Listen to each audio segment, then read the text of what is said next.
Thank you very much. Ladies and gentlemen, we are ready to start. I'm just making sure you can hear me because Adil said he doesn't want to embarrass me, but he says, I don't know what I'm doing on the microphone. Is that what I interpreted it to be? Was that right? Okay. Because he said I was sounding very muffled. That probably explains why when I was talking to you, you weren't talking back to me. I don't even want to think about the idea that you don't even like me because that would hurt me. Now, thank you all for, who said ah? You see, old friends, I love old friends. Only one voice says ah. Everybody else says, that's right, don't like him. But anyway, is it okay for me to talk like this with chewing gum in my mouth? No, they shout. Well, Jackie gave me some chewing gum because she says, we know you've got halitosis and you will be talking to a lot of people. And I thought to myself, what is halitosis? Is that some kind of fungal on your toes? Because no, not far off. Oh dear, that hurts. Okay, my name is G-Man. Who doesn't know that? Carl, is this microphone on?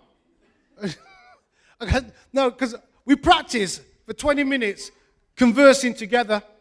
And I'm noticing not even my family are giving me eye contact when I actually look at them. People even leaving before I even start, like they're in church. Bless them.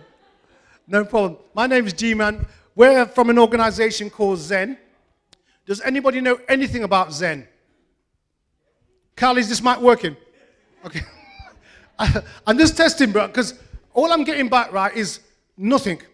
It reminds me of my surprise 29th birthday, where the only person that was there was me.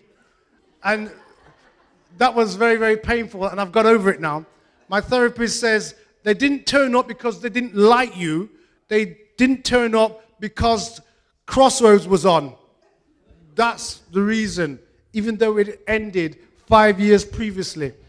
But I'm not even going to go there because it's just too painful. So we're going to talk a bit about, normally you've seen we've got guests that have come in, and the guests have been very inspirational, and they've been wonderful people.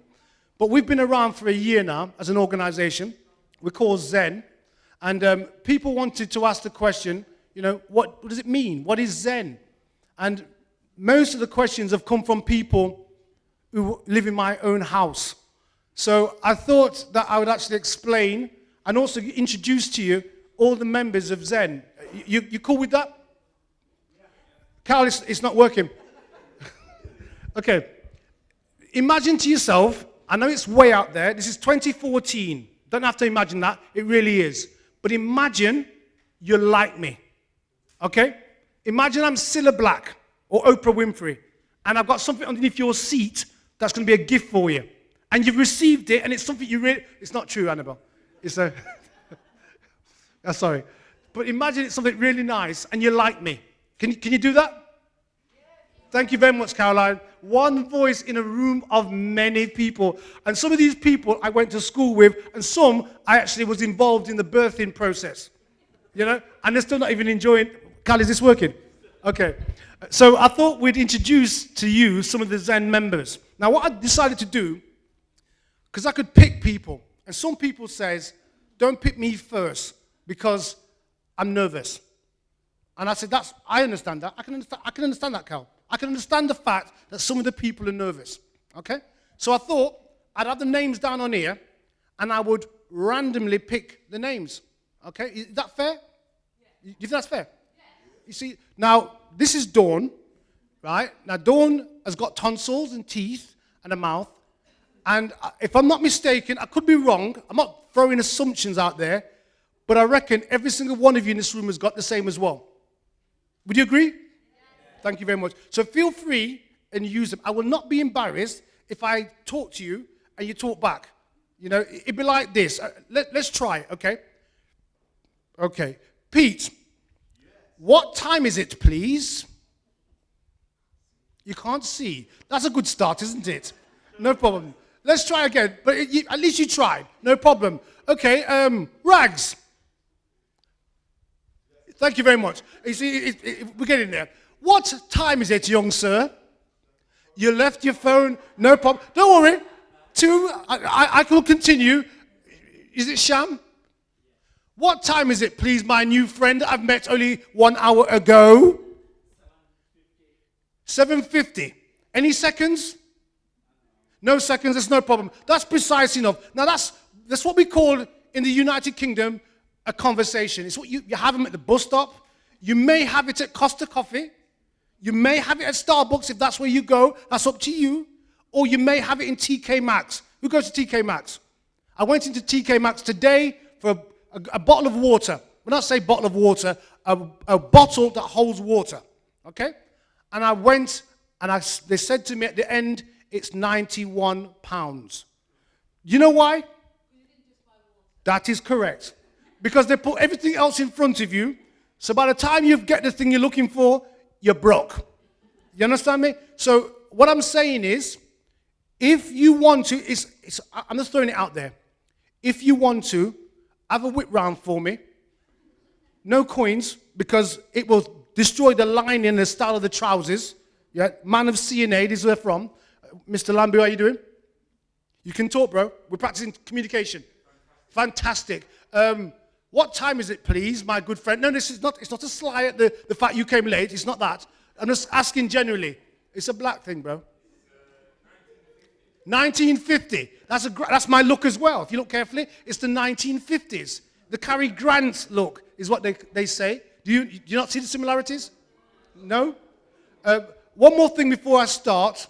At the start of the proceedings, I actually said that in my rush to get here, I forgot my belt. So if there's anybody out there with a size 26 waist belt, I would appreciate it. You know, anybody out there with a 26? You ain't got that. Ava, how old are you, Ava? 10. So I have the body of a 10-year-old. Huh? Yes.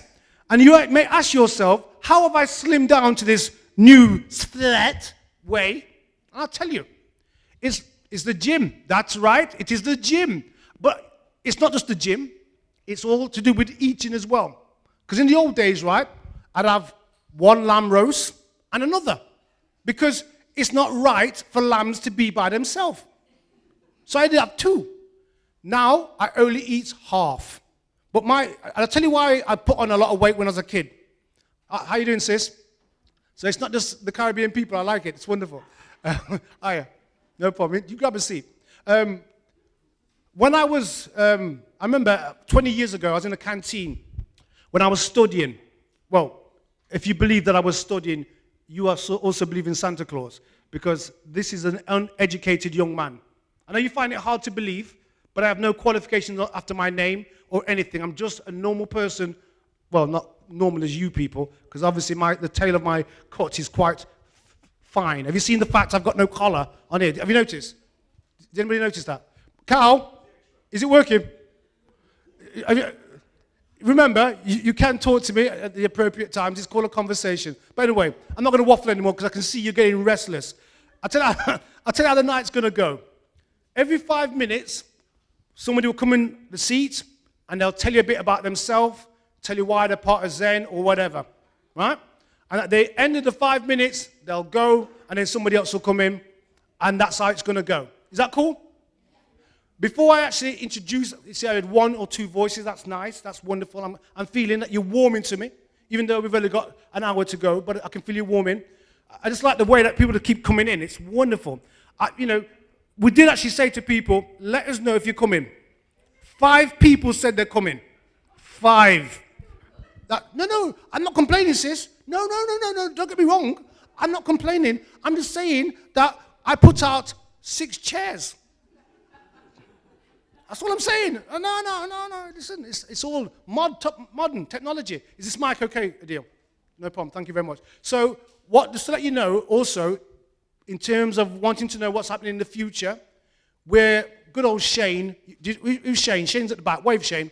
Shane, wonderful bloke. I'll introduce him in a bit. But Shane's arranged for Steve McLaren, ex-England manager, etc., to be our next guest. Isn't that wonderful? But No.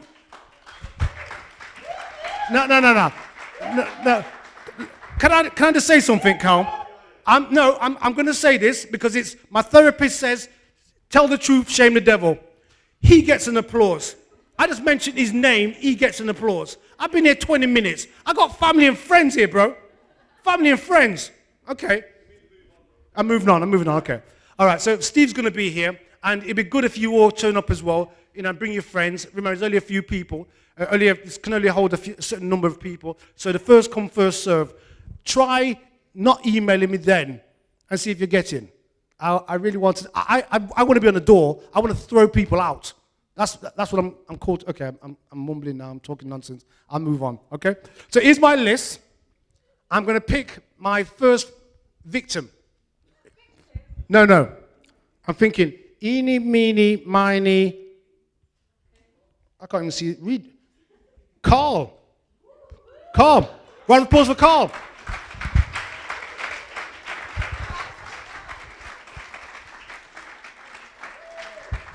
Grab a seat, bro. You're going to the toilet? Bro, we can wait. We can wait, there's no problem. You can cross your legs. Now, who's got a timer? Anyone got a timer on their watch? Who's got a mic? These young men have got timers. Okay, so it's going to be for 5 minutes. When we come to the 5 minutes, let me know, and he comes off stage. Tell me when you're ready. No rush. In your own time. Is this mic on, Cal? Okay. Tell me when you're ready, son. Is that your children, B? Okay. No rush. You ready? Okay. Ready? Okay. Carl, tell me a bit about yourself. 27, born and raised in Derby, work in the water, part of ZeN. Okay. What else? No problem. Anything else? Do you mind if I talk a bit about your past? Yeah, go ahead. Okay. Is anything that is taboo? Taboo meaning? Don't talk about that area. Well, you have to touch on it first. You said you got your body through training? Yeah, in the gym. The gym? Yeah. Where was the name of the gym? Warrington Arse. And where is that? Is that near Virgin Gym in Derby? Is no, it no. David Lloyd's? Not in the region, Okay. Tell me a bit about that gym. It's located in Stoke-on-Trent, Staffordshire. It houses young men. Did you go there too? You was there. Now, for those we'll talk. For those who have no idea what this boys' club is, yeah. Can you tell us a bit more? It's Young Offenders Institution. Okay, so you went there when you was a young man. Yes, How did you get caught up in that area? Basically living the road. Well, I feel a bit different. Living the street life, road life. Growing up in the city of Derby and all that. Been not want to say knocking around. Just that's the route that I took at the time. That's why I ain't gonna blame nobody. It's what I did. Now, when did you change? When that changed, well, I did that sentence. How long was that? That was I did 7 months, 2 months on tag. Yeah, did that sentence, and then I went and decided to do another sentence. Why? You enjoyed it so much? No, I didn't enjoy it. Terrible ordeal. Didn't like it at all. But I didn't have nothing to fall back on, really, G. So while you was in there, did you get a trade or did you get an incredible body? I got an incredible body at the time. In Warrington House I did, yeah. Warrington House, yeah. My next visit was Glen Parva. No, actually it was, what was it? Stoke Heath, that's it. Okay. Yeah, that's it. So where did you get the trade? Which prison gave you the trade? Glen Parva. Now, what made you decide to actually do something with your life while you was in prison? Well, it's a journey, really. I'm going to try bullet point it. All right, then.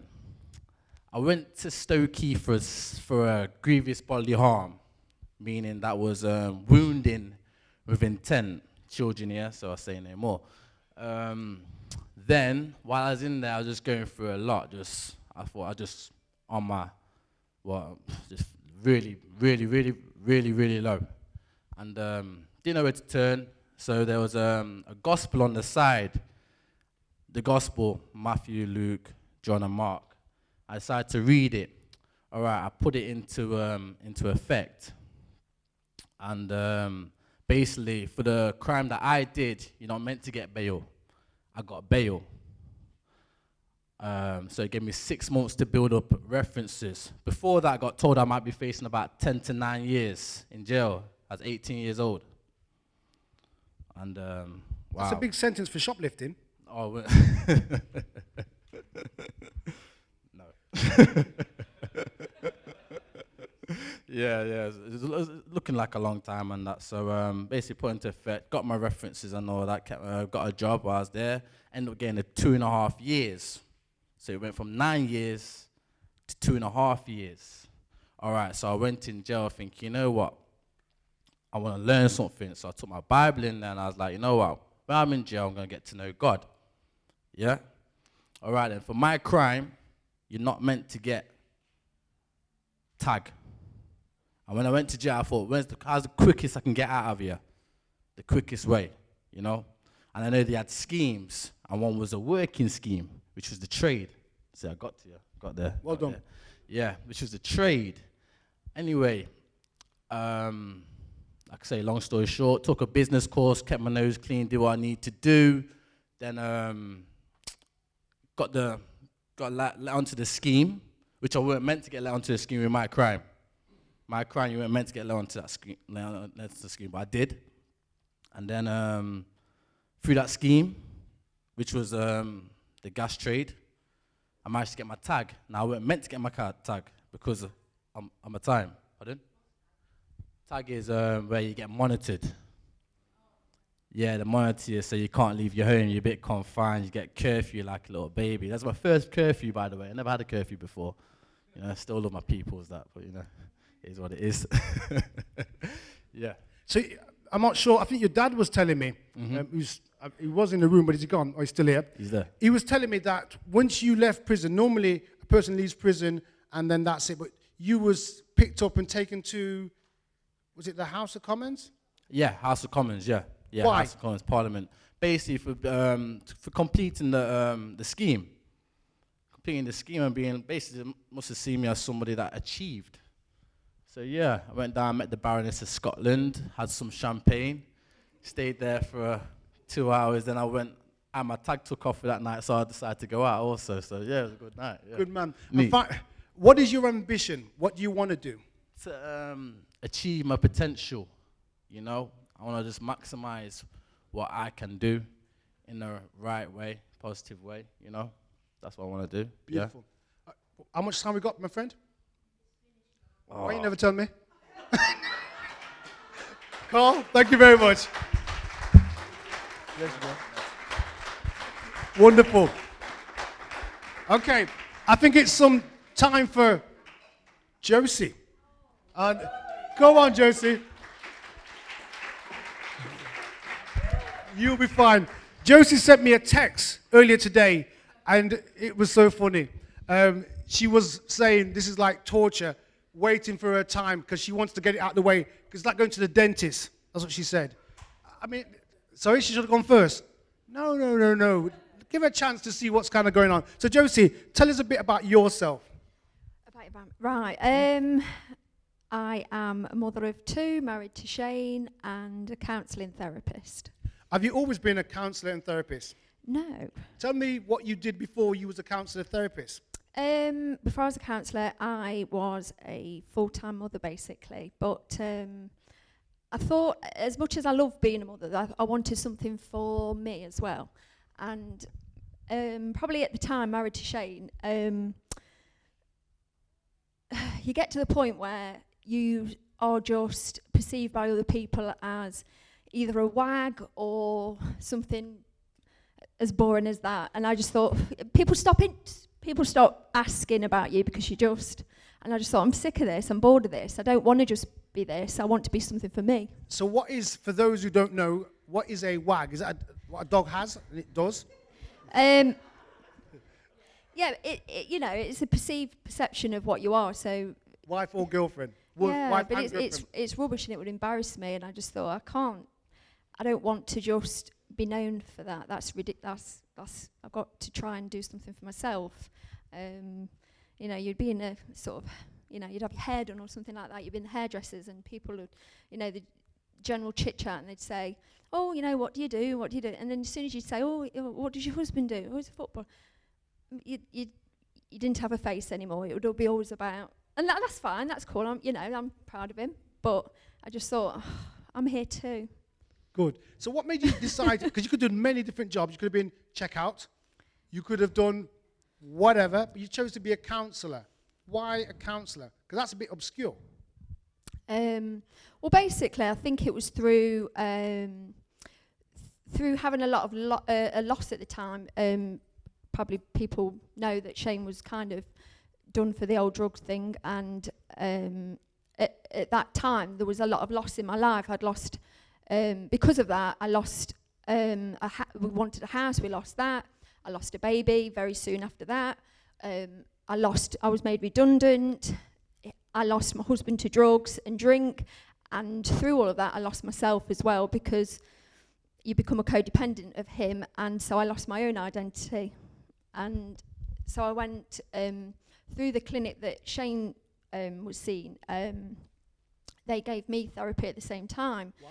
And all I wanted was to go to the doctors and just say, can you just give me some happy pills, because I'm so lost and I'm so desperate. I just want to see some light. I want to feel some light. And they said, you know, you're too young for antidepressants. We don't want to give you them. You should have some counselling. And it just so happened at the time that the clinic said, bring her along, because we obviously realised that she will need therapy too, living with you, because they knew him.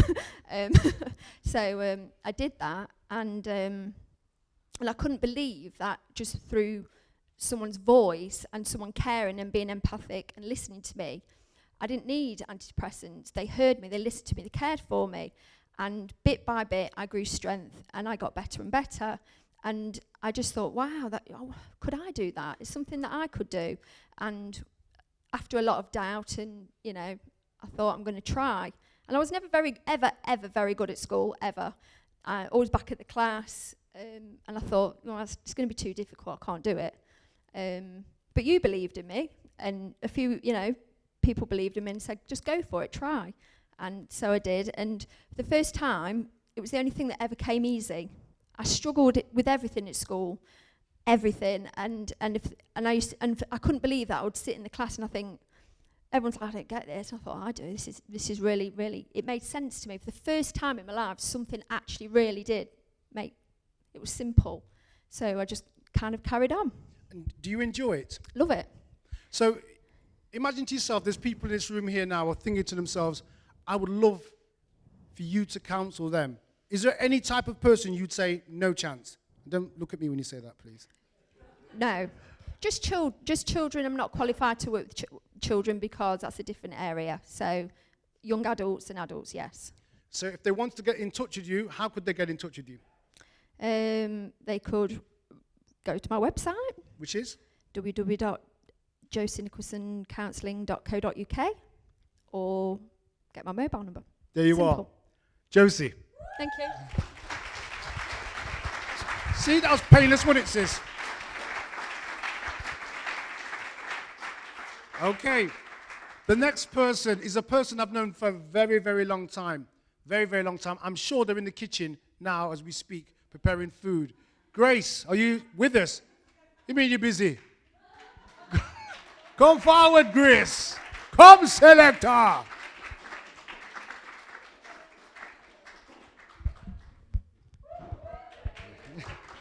Look at Grace's smarty face.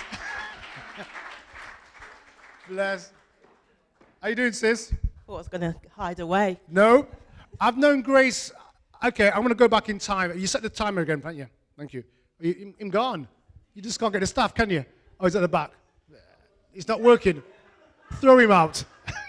Bless him. I remember, sorry? Yes, thank you. I remember back in the day, right, I used to be part of a band called Personal Touch, right, and I was the drummer in the band. And do you remember Terry Christian? Is this working, Cal? Do you remember Terry Christian? Thank you. Well, Terry Christian said that the band was amazing, cooler than the gang sort of style. The only thing that was holding them back was the drummer. You find that funny? All right. So the singer we wanted was Grace. So that's the first time we heard about Grace. And that's over 30-odd years ago, even though she looks like a person who uses oil of Ulay. So Grace, tell us a bit about your background, because I know you're in the health service now? Yeah, I'm from a nursing background, and I am a health visitor now. And for those who don't know, what is a health visitor?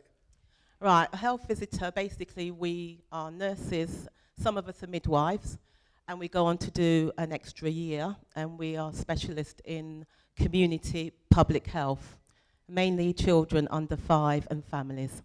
Do you enjoy it? You enjoy your work? Yeah, I Yeah? do. Of course you do. Apart from the constraints of the NHS. That's but right. everything else. I'm sure we'll edit that later. I'm joking.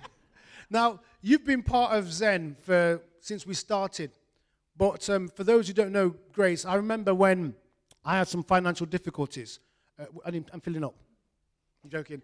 And one of the people that would occasionally give you a few money would be Grace. So a name and a nature really suits each other. Now, I mean, there's people in this room who don't know you. What makes you the compassionate person that you are? I think like the two people that went before me, it's experiences, and I think that everything we go through in life, it strengthens our character. So we can't go through life without experience, and each experience, whether good or bad, makes you the person you are now. So it's personal experiences. Now, do you enjoy working with ZeN? Am I putting words in your mouth? Or are you going to say, no, I don't enjoy it in the slightest? I enjoy being part of ZeN, and mainly the reason, obviously, is because our heart is to give, and it's the belief that you can do something to make a difference, and it's being with like-minded people who are travelling in the same direction. Now, one of the things that we do, which you probably wouldn't know, is that every month we give away £1,000 or up to £1,000 to worthy causes, whatever. Now, one of the projects was one that you mentioned to us. Can you tell us a bit about it?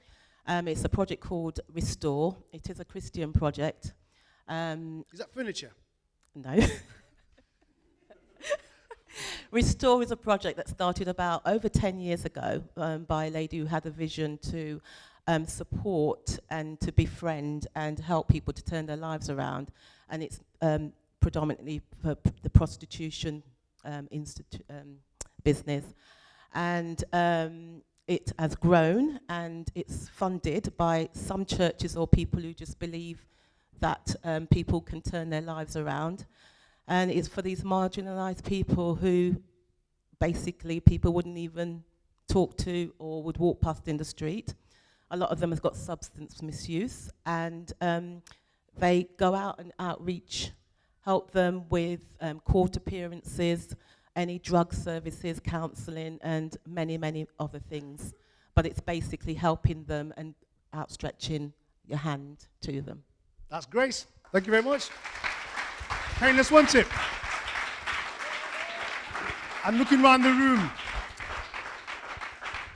The next guest is a guy that I met only a few months ago. We was outside the museum. Do you know the museum in Derby, near the Strand? Yeah. Thank you very much. I like that voice. Wonderful. And every time I park outside the museum, they leave a note on my windscreen saying, "You are not allowed to park there."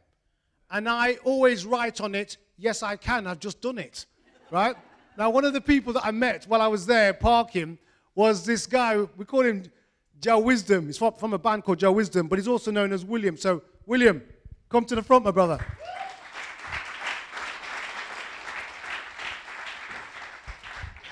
Now, this is a man, right? I can only describe his voice as a tannoy. Do you know what a tannoy is? Is this working, Cal? Okay. Now, there's a chant that you do, my brother. Do you mind doing it for me? Ja Rastafari. I love that. I love that. See, I'm going to try and do that. Okay? Let me clear my throat. You don't mind, do you? No. I'm going to clear my throat, and because I think that I can do that too. I think you're gifted, but I think I can do the same thing. Trust me.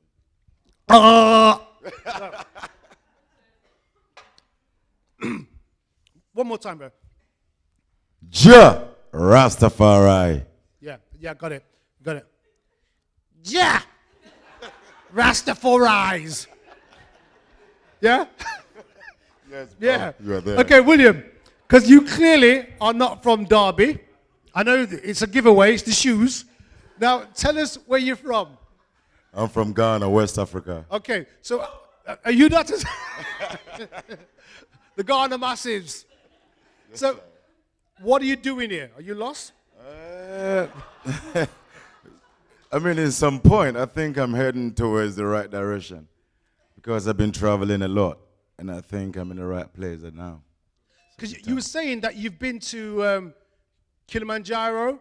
Yes. And also, what's the other place? Dogon, Yes, and also where the big library. Timbuktu. You see, isn't it funny? These are names, right, that you hear at school, like, you know, as far as here from Timbuktu. But these are real places. Yes, Not please. made up places. No. Okay, like Walford. So it's real. It's real. And what's it like in Timbuktu? It's in the heart of desert. You know, it takes you about 2 weeks to travel. I mean, with 4-wheel drive to get there. And when you get there, it's an ancient city. Everything is built with mud houses, I would say. But it was the place once ago. It was a brilliant place where people have to travel, or I mean, around the world, to come down there for knowledge and wisdom. Yeah. Kilimanjaro, what's that like? It's brilliant. I mean, it has all the vegetations. You start with the forest. Then when you get into a certain level, yeah, you have savanna. Then you come to, I mean, I would say rock, you know, rocky kind of thing. Then you go to desert. Then from desert, then you get to the ice. Now, you're part of a band. Is it called? Jawism and Ascidion. Now, why is it called that? Why isn't it called, say, the Beatles? Okay. I believe that, yeah, we all, you know, yeah, we are children of the Most High. And once you believe that you are a child of the Most High, you take your surname. So my surname is Jah. And then wisdom, because I would choose to perform Jehovah wisdom instead of any vain, you know, words. So I choose to call myself Jah Wisdom. I think it works and it suits me because I know I have the heart to carry that name. Blessed. Deep brother, you know. Some are deep. So you're part of ZeN now for the last X amount of months. Yes. Now, what sort of things would you like to see us achieve?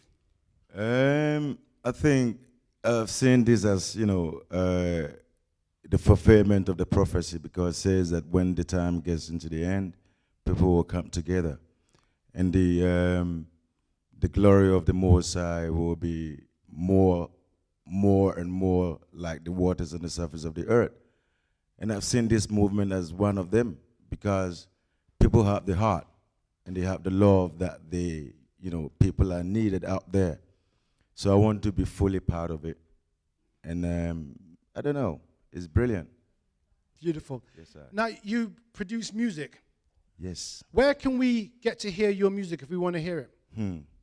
I have some downloads on iTunes, but that was previous ones, but I'm still working on them. I mean, some new ones, which with ZeN support, I think this year will be getting out and people can rush them. That's right. We're going to be putting a band together for this young man as well. There's so much this man can do. He frightens me with his positivity and that serious voice of his. Round of applause for Joe Wisdom. Blessed. Thank you, man. Now, from one singer to another, don't be. The Nottingham connection. Now, this young lady, I remember she gave me a call. She rang me in 1994. I remember things like that. Don't ask me why. And she says that she wants to get onto the radio. And cut long story short, because she was working for Heatwave. Is that right? Yeah. Now, Which is Pirate Station. Pirate Station, which is illegal. Illegal station. That's right. You was working for the illegal station. I was. That's right. Any police in the house? Yeah. Teresa. You sort got it to out. start somewhere. You got to Retrospectively, arrest her. So, now, tell us a bit about you and your background, sis, if you don't mind. I'm the youngest girl of a family of 9, but I think my family, I'm seen as more the older sister. I think I'm creative. I'm passionate. My background is both journalism and music, although I haven't sang for a long time. Disclaimer. Yes, so I've done lots of stuff: music, journalism, and part-time cabin crew. flight attendant. Now, she's been modest. She's just mentioning things that she's did. But the truth, how you doing, Anne-Marie? How you doing? Is this microphone on, Cal? I'm actually trying to talk to somebody at the back, and they actually turned and looked at the wall rather than look at me. Shall I try again? Is this being recorded? Okay. Shall I try again? Okay. Hi, Anne-Marie. Thank you. You see, that's good. No problem. Not to embarrass you, sis. Thank you. I've seen you for ages. Exactly. Neither had I. Hi. How's the family? Okay. Is this microphone working? I'll say, how's the family? Thank you. No problem. I'll carry on. Sorry. It's okay. Okay. For those who don't know Dawn started off wanting to be on radio, but you also did stuff on Carlton TV. Yeah. So basically, I did radio, and can I just tell a story? Of course you can. So I did radio, but on, like I say, on pirate station. So it was Illegal station. Yes, illegal station. So it was kind of, Illegal. Yeah. So I wanted to progress. I was a teenager, kind of. Still illegal. I wanted to progress. So I contacted Trent FM, and I did like a voiceover, but I had no experience. I mean, looking back now, it was dire. It was terrible. But the woman who I sent the demo to, I mean, it was like, do you want your car washed? Do you want your car washed? Do you want your car washed? It was that bad, because I didn't have a clue. But the woman took pity on me and said, there's a station in Leicester that will do training, which I needed, on the job. So I rang and I kept thinking, who is this company? They're not responding, they're not answering. So I kept ringing. It must have been over a matter of months. In the end, I called. I thought, I'm going to ring one more time. So I rang that one more time, and I rang up and I said, hi, my name's Dawn, and I believe you train people for voiceovers. I believe you do train on the job. And she said, hold the line. So when they came back, they said, hi, Dawn, I hear you're interested in TV presenting. So I just went, yeah. And literally, that is how I got into it. Yeah. And that was Cable 7? That was Cable 7 in Leicester. Yeah. And I did things like outdoor events, like, not that I know anything about it, but racing events and carnivals and music events. Yeah. And then the next thing you know, we end up on Carlton Television. And the thing is, right, if you don't know anything about real television, right, they want you to remember chunks of things, like my name. Right? And It wasn't your name. But Dawn was able to remember chunks of information and look at the camera and smile. Because what it was, like the autocue, you see the autocue going across the bottom. Even though it's there and you're kind of reading it, really, you're like an actor. You're supposed to learn your lines. So I couldn't. Hopton had a problem with That's that. right. So we got fired. Well, I got fired and they fired too. her as well. So that's my claim to fame. I got her fired. Now, from television. That's right. Now, so I started at the bottom. Yes. So, but you also sing. Yeah. Now tell me a bit about the singing that you do. Singing, if I'm honest, it was kind of, I almost feel like, a fraud's the wrong word, but it's not. Fraud, yes. I am a fraud, yeah. But I've never trained for anything, if you know what I mean. Like, I never went to singing lessons. I never went to journalism school. I never went to, I didn't even know this existed. Never went to cabin crew school. But with singing, it was kind of just at church, in the choir. And I remember my elder sister, Paulette, she's an amazing singer, really, really is. And she used to go around, we used to live in Wales, and she used to travel all around the country and sing. So one Christmas, we're all there, and we all take turns singing, and they come to me, and I think I'm special, I think I'm hot. They all just burst out laughing, because I was that bad. But over time, kind of singing with different people, doing backing vocals, you kind of build your confidence up a bit. And okay, does anybody want to hear Dawn sing? No. You see, I'm not happy about that. They all enthusiastically want to hear you sing, but when I want to have a conversation with old family and friends, they don't even talk to me. They turn to the wall. Okay. Anne-Marie. That's right. Especially, yes. Okay, let's hear you sing. What song are you going to sing, sis? Do you do requests? Pastor Dutchie. I can do Pastor Dutchie. That's right. That's a great song. Pastor Dutchie on the left-hand side. It's going to burn. It's going to burn. But you got to do it with your reggae. Where's Jackie? You've got to do it with the reggae singer voice as well. Pastor Dutchie on the left-hand side. Will you stop for? Oh, okay, sorry. It's starting now. I'll stay seated, I think. But for me, ZeN, somebody said, I think it was Josie said it, or Grace maybe, just about being around like-minded people and just the passion that brings. And I was thirsting for it. I was desperate for it. And it took me a while to kind of get stuck in. but it's something I love. I love being around passionate, like-minded people, and I think for me the biggest thing about ZeN is continuing to dream. When you're on your own, the motivation can be hard, but when you're around people that encourages, it's like always having a dream. It might not be yours to begin with, but it's something you can get hold of.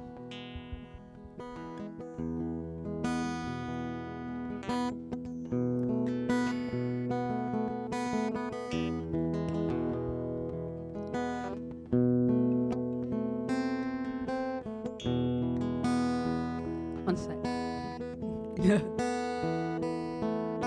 I used to think that I will not go on. Life was nothing but an awful song. But now I know the meaning of true love. I'm leaning on the everlasting arms. If I can see it, then I can do it. If I just believe it, there's nothing to it. I believe I can fly. Come down. I believe I can touch the sky. Think about it every night and day. Spread my wings and fly away. I believe I can soar. See me running through that open door. I believe I can fly. I believe I can fly. I believe I can fly.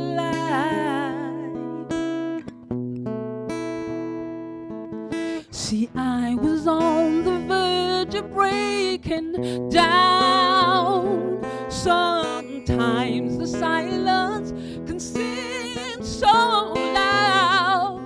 But there are miracles in life I must achieve.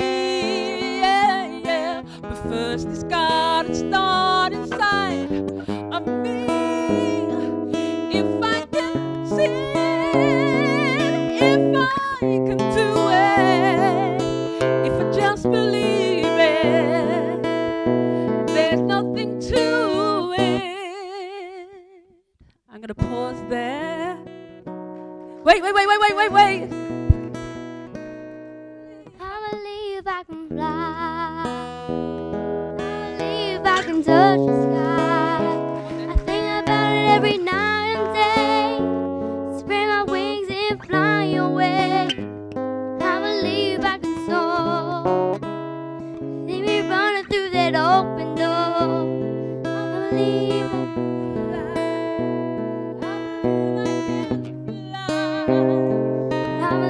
I can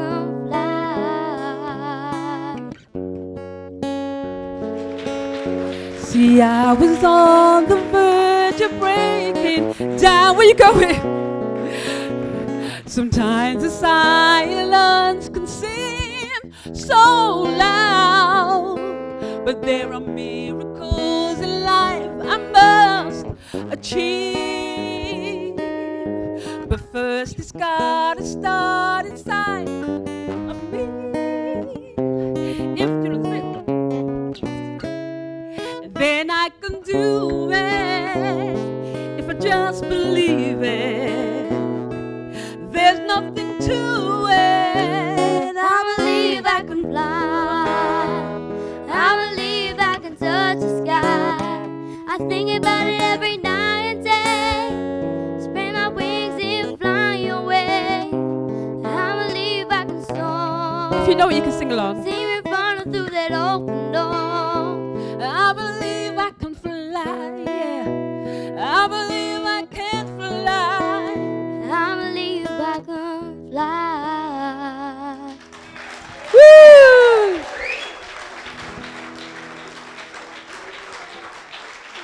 Stay here.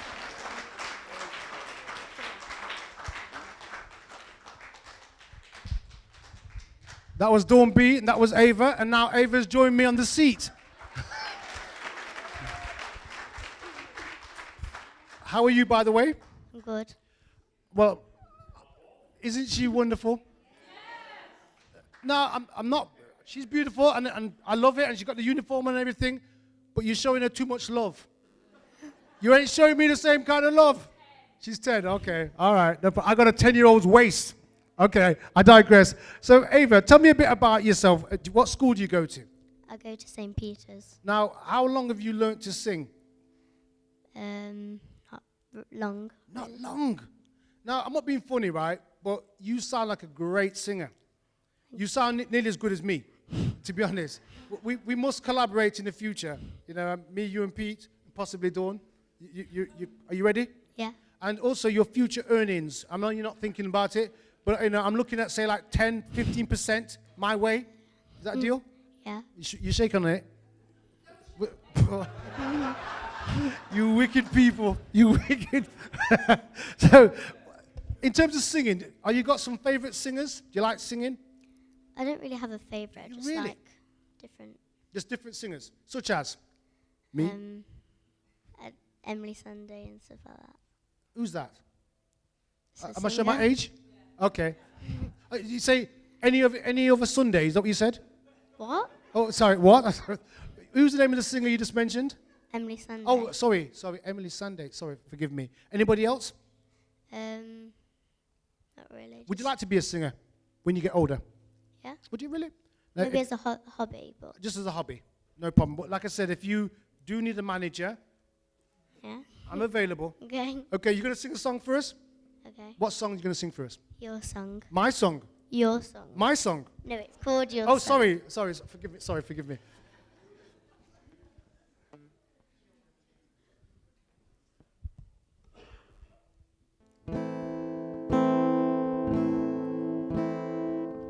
It's a little bit funny, this feeling inside. I'm not one of those who can easily hide.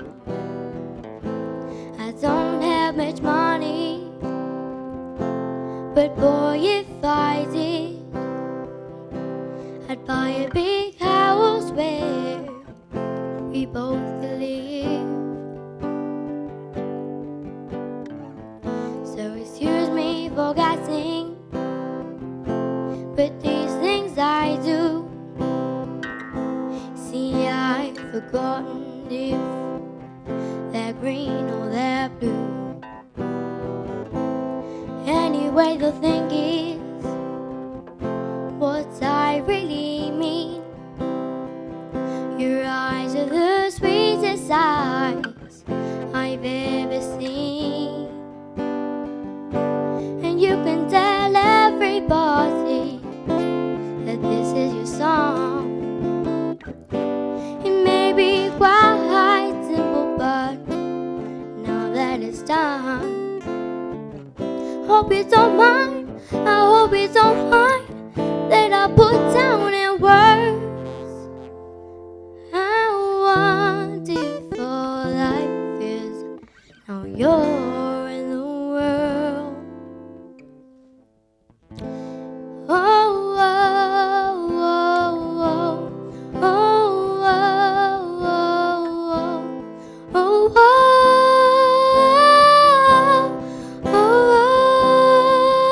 oh. And you can tell everybody that this is your song.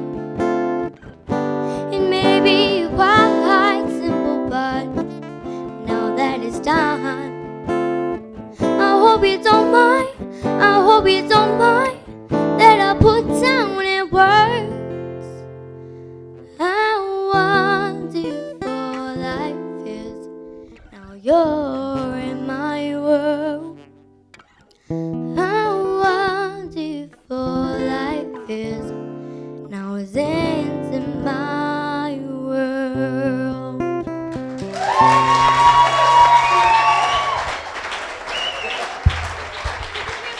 ZeN's in my world at the end. She sang out ZeN's in my world. Did you hear it?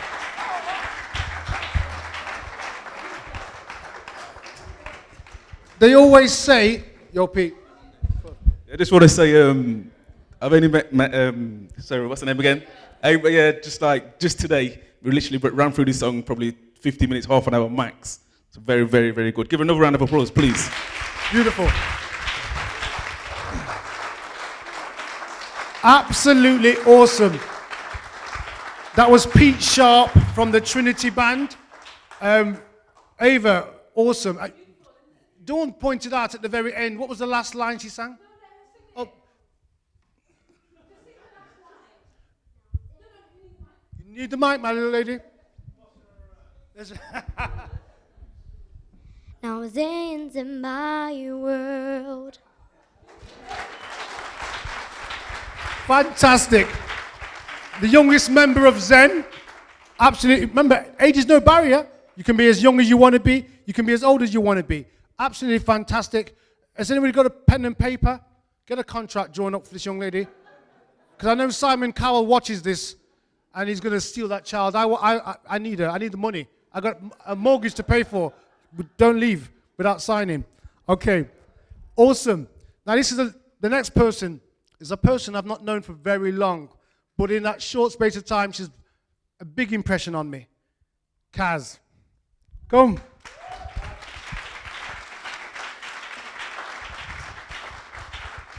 Now, when I first met her, go back in, this is about a few months ago, we had a guest who we had to officiate, and they needed security, and we needed a female, somebody who could look after this female. And somebody pointed out that this young lady here is into martial arts. That's right, so we nicknamed her BBC, which is Black Belt Kaz. Now, you have a black belt? Tonight. There you are. Can I borrow it, please? Size 26 waist. Or was it 24? I get confused. Now, how long have you been into martial arts and also fitness? I started martial arts when I was about 16. So when I left school, I was very sporty and I just wanted to do something, you know, to keep fit, but also to be able to look after myself. So I started at 16 and then went through the journey. It takes about 5 years to get to your black belt. So I became a black belt at 21.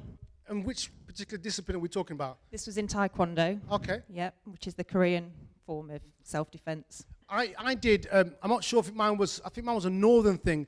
It was origami. Bit of paper folding. That's cold, you know, sis.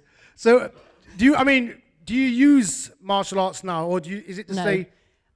I am sorry to say that it's not something I continued. I did it into my 20s, but you know, it does take a lot of commitment and to go through the black belts, because you can go up to many dans, so you've got to have 2 years between the second one, 3 years between the third, and so on. So I kind of called it quits at black. Brilliant. Now, I know you're into nutrition.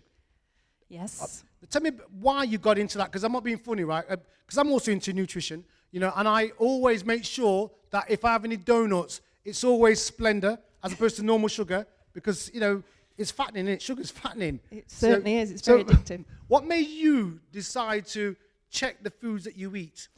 Well, my background in fitness, because I became an instructor when I was about 21 after, I was on the airlines, I was cabin crew, and then as a sideline, I became a fitness instructor. So I've always had an interest in fitness, and I just think healthy food and everything, it just goes hand in hand. So I think now I'm a massive advocate of healthy living, healthy lifestyle, and I will be spreading that across then.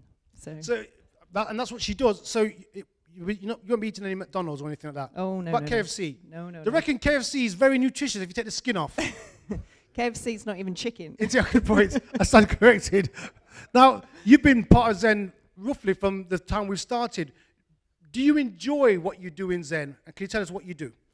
I have some banking experience as well. I've had a very varied career. So I was nominated as the treasurer for ZeN. So I do look after the finances. I came on board at the launch, so a year last November. Yes. And thoroughly enjoying the journey so far. Really excited to see where we're going to go. But like as the previous guests have said, it's just about being part of like-minded people. Brilliant. Kaz. A family. There you are. Thank you. Now, this next person, I've known this young man for, I think, probably 14 years. We met up in a record store, BPM. Do you know BPM? Thank you. Well done, my brother. Well done. That's when you get some real response when you mention records. Now, I met him in BPM, and we used to pass each other periodically, and then we became very, very good friends as the years have gone on. And this person is very instrumental in what we do at ZeN. I call this person the hardest working person in ZeN. Put your hands together for Cal.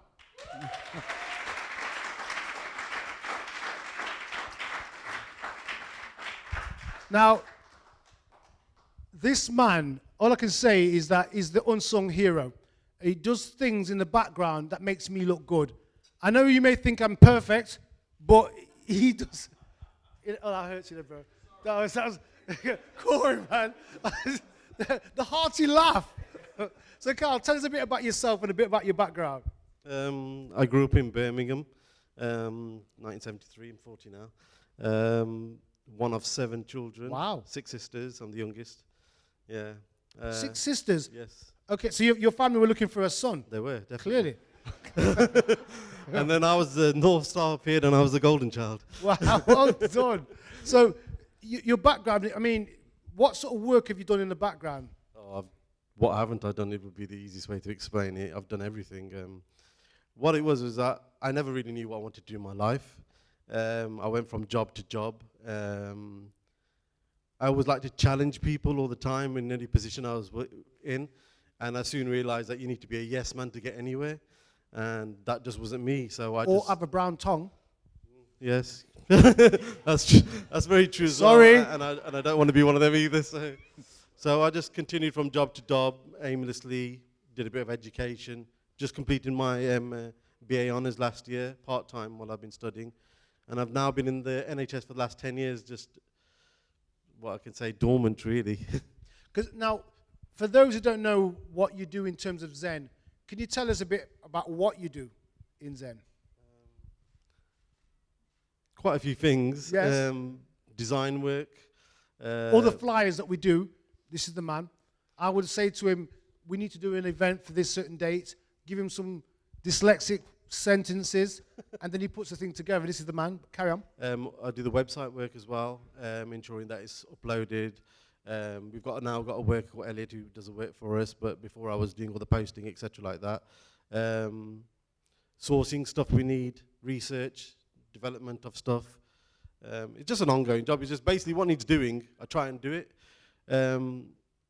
because we need to move forward with what we're doing, you see. And as you know, we need to change the world.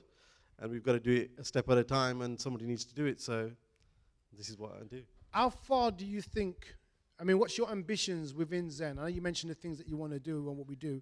What is your ambition? Well, I believe that we're only limited by ourselves. We can truly be as big as what we want to be. And I don't want to be limited in any way. So I always aim really, really, really, really high. And then, if we get somewhere along the way, then that's a plus thing. But I don't like to think small. I like to think really big because I believe in ZeN, you see. There's a great collective of people who are sat in this room who are part of ZeN and other people that help ZeN along the way as well. And I believe if we maintain that cohesion in what we do, we will be fantastic as an organization. And we're going to be challenging the norms that are out there. And I believe it can be done. And things do need changing out there. Just 2007, the austerity and everything that's coming to this country is just a minor thing that's happening at the moment. There's a lot worse to come. It's just that a lot of people aren't aware of it because they're always channeled via what we call the lamestream media, which is what they want to program you with. But also, there's a lot of people on smaller scales that are doing a lot of beneficial things, and we need to support them in what we do through ZeN, through our charitable causes, etc.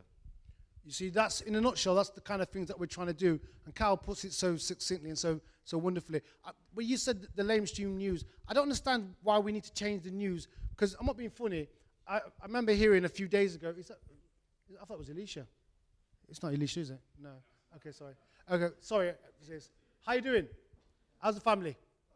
Okay, thank you. I was just thinking about the news, and even up to a few days ago, the one, there was an inquiry, wasn't there, in the death of Mark Dugan, and I thought to myself that the conclusion was wonderful, that it was lawful killing, and I time. Okay, Carl, run out of time. Okay. Stopped at the right time, eh? Well done, Carl. Yes, bro. Wow. I was going down a road there that was going to get some rocky business. Okay, the next person I want to say welcome to the stage is a young lady that I've known for a long time. And I personally, I don't know if I'm right, but I think she hates me. I could be wrong. Katisha, do you hate me? Come to the front. Round of applause for Katisha.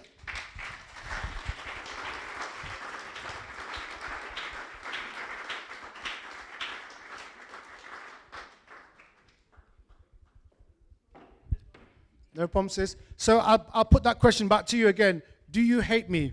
No. Just making sure.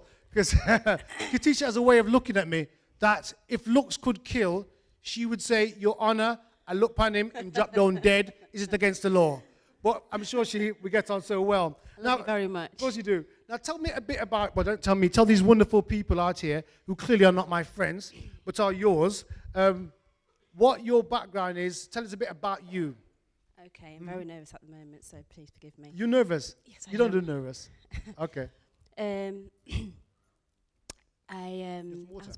please. No problem. Sorry.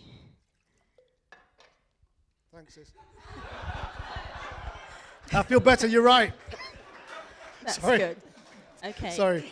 Right, okay. My name's Katisha, and basically I was born in Derby and raised in Derby. I belong to a family of 9 in total, including my parents. I have 5 sisters and 1 brother. You have a brother? Yes. I never knew you had a brother. Yes. There you are. I'm learning all the time.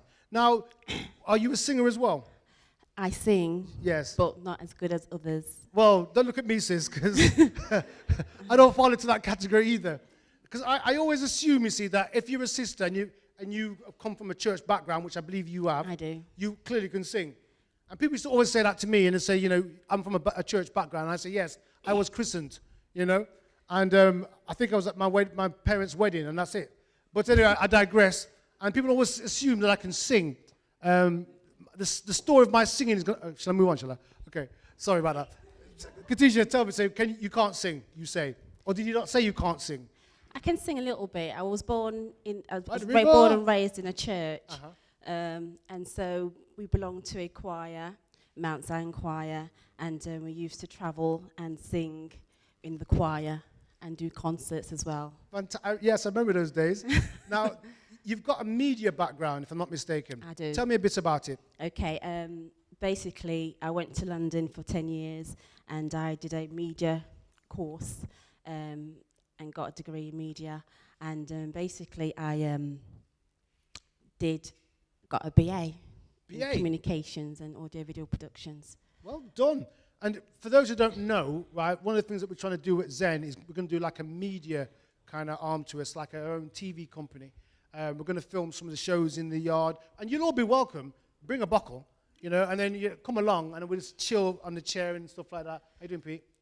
Thank you. And we'll chill. So people like Katisha, we're going to utilize her skills. Now, I know that you're a bit of a writer too. Yeah, well, yes. You don't like writing? have I got that wrong? No, you're right. I was a broadcast journalist at the BBC, and I used to work in the newsroom and write some of the news stories and stuff like that. So, yeah, I do a bit of writing. I mean, when you was on air, right, did you ever, when you had to read out the things live? Yes, I used to do breakfast breakfast programs and stuff like that. And I used to do like packages for the breakfast show and have to write all the scripts and stuff. So yes, I did do things like that. Could I be so bold as to say that we could utilize your skills for ZeN? Definitely. I think God gives you a talent, and the talent is there for you to utilize to the best of your ability. And, you know, end of the day, I really do believe in what ZeN is all about. I believe that with the TV and the radio program that's due to come up, that, you know, end of the day, we can use it to enlighten people as to what is happening, truly happening. Beautiful. Katisha.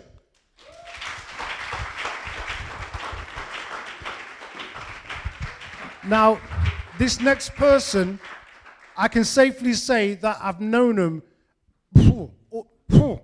as my whole life. My sister Janet, come.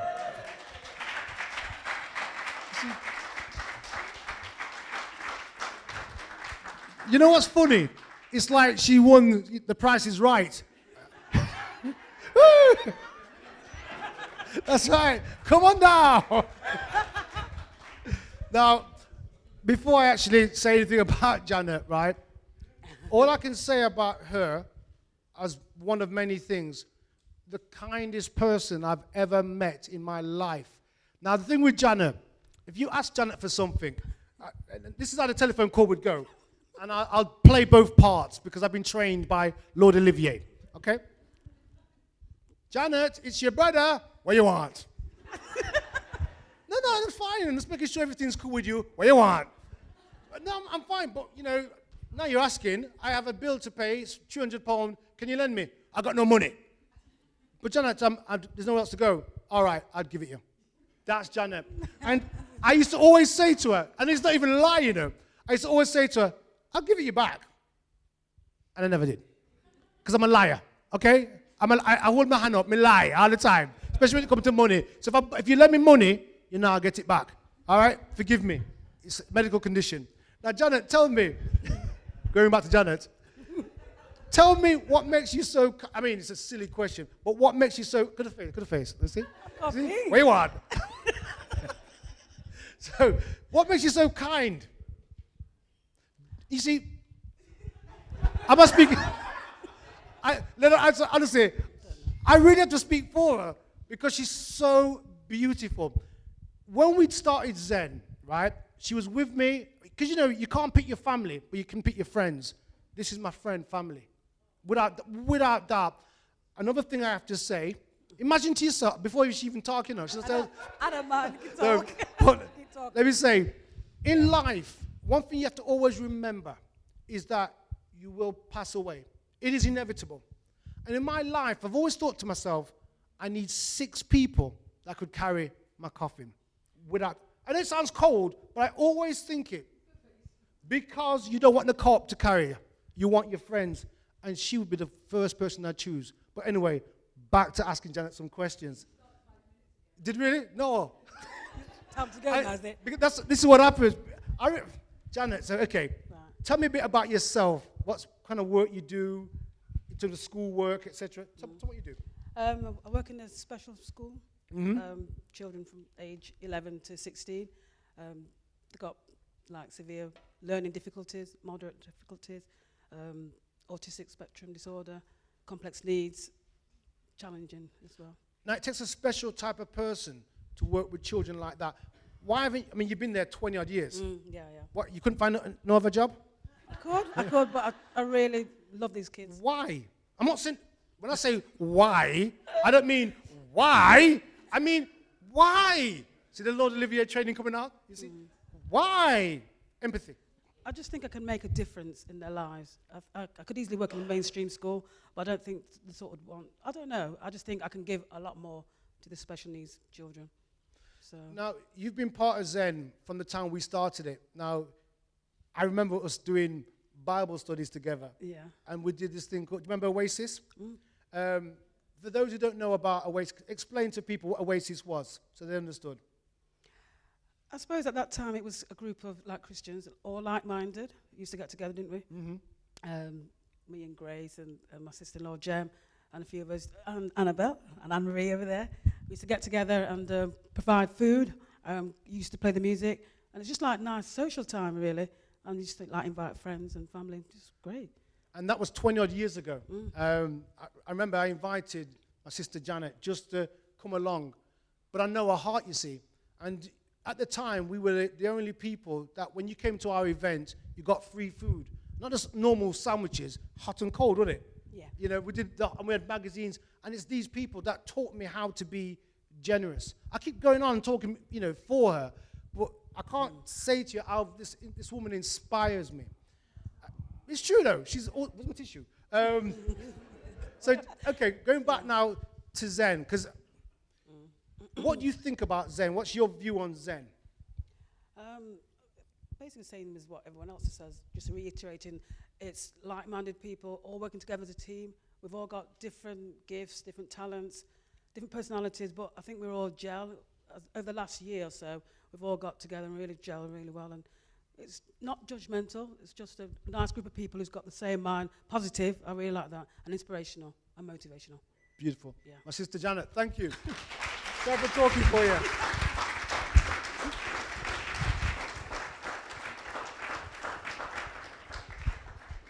Please forgive me for talking over her, but I'm sure she'll forgive me because she's so kind. Did I tell you she's kind? Okay, the next person. Gosh, this is a sister that I've known for a number of years as well. Very, very, very talented sister. B, where you there?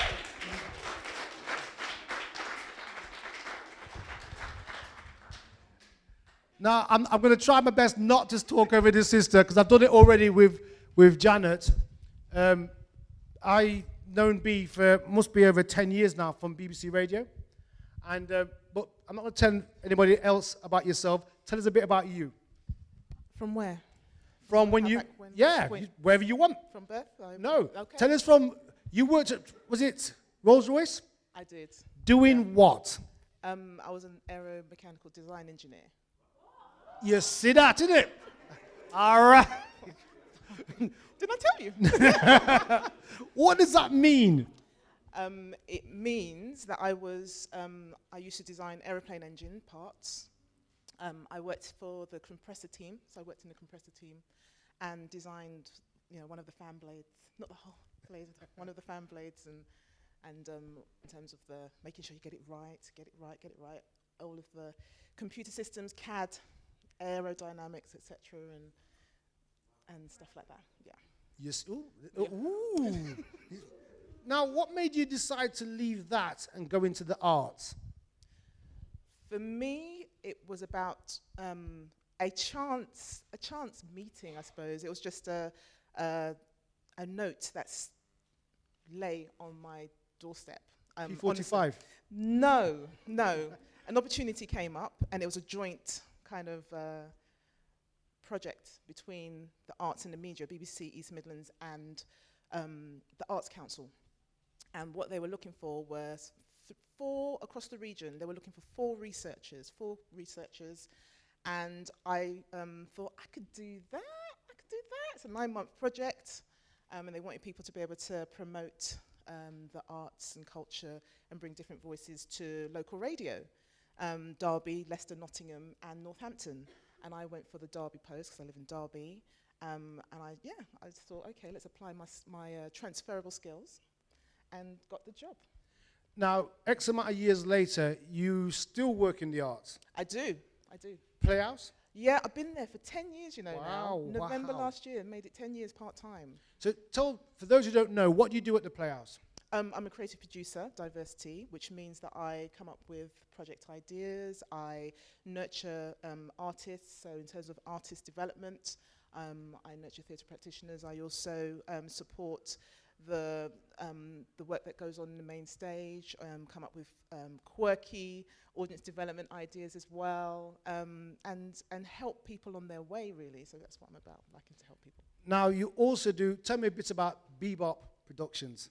Bebop Productions is me. Bebop Productions is about making sure that the voices that are around me, where I live, here in Derby, here in the East Midlands, UK, it's that they are heard, that they are put on display, that people have an opportunity to be able to talk about issues that are important to them through arts and cultures, and also trying to broker relationships between different people. So making sure, so I will create events, so I'll come up with different events. I've done things like, I was looking back recently, actually, yesterday, through my CV and my biographies, and I was looking at some of the projects I've done in the past, and you kind of forget over the past, 10 years plus, etc., 15 years, how many things that you've done in your life.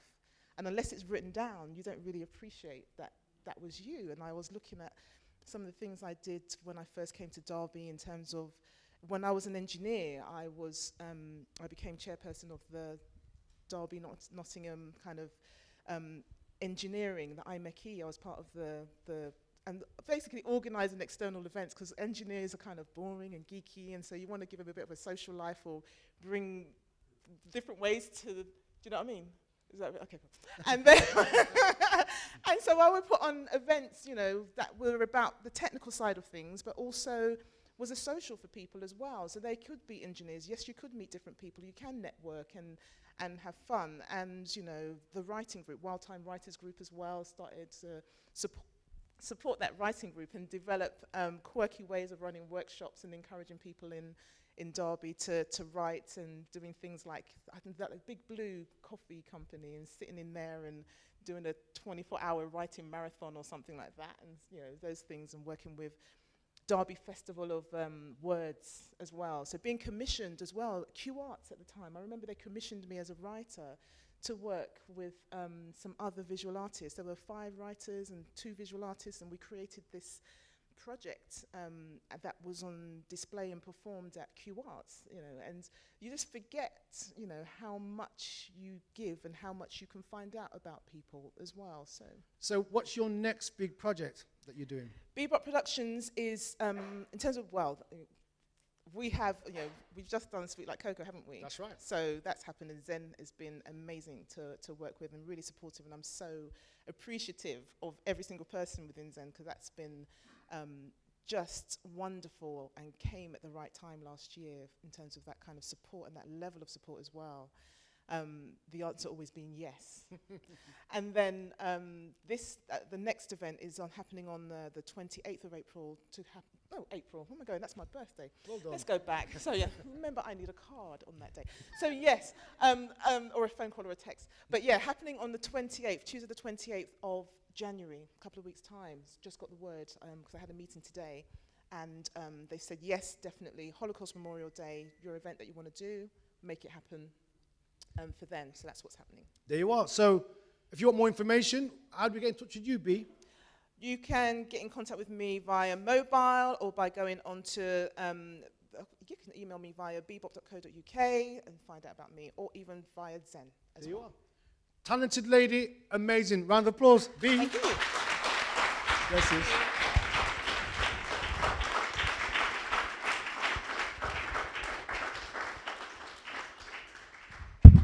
This next person is another little person, but with a big, big, big heart. Nazi.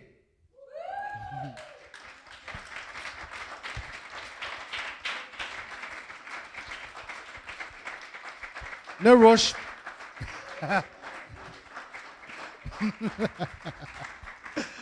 This is my little baby. Now, you may look in her face and think to yourself, she looks exactly like me. Just upset her mother. Nazia, how you doing? Good, thank you. Good. You didn't ask me how I am. You always do. How are you? Well, funny you should mention it, baby. I've got a bad back, actually, and ingrowing toenails. Are you a doctor? No. Okay, so tell me a bit about yourself, if you don't mind me asking. I'm 14. Are you really? Yes. Okay. What else? I go to St. John Horton Catholic Voluntary Academy. Uh-huh. Do you enjoy it? Yes. No problem. Who's your favourite daddy? You.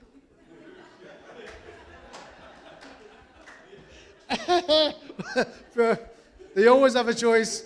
They always have a choice. Now, why are you part of ZeN?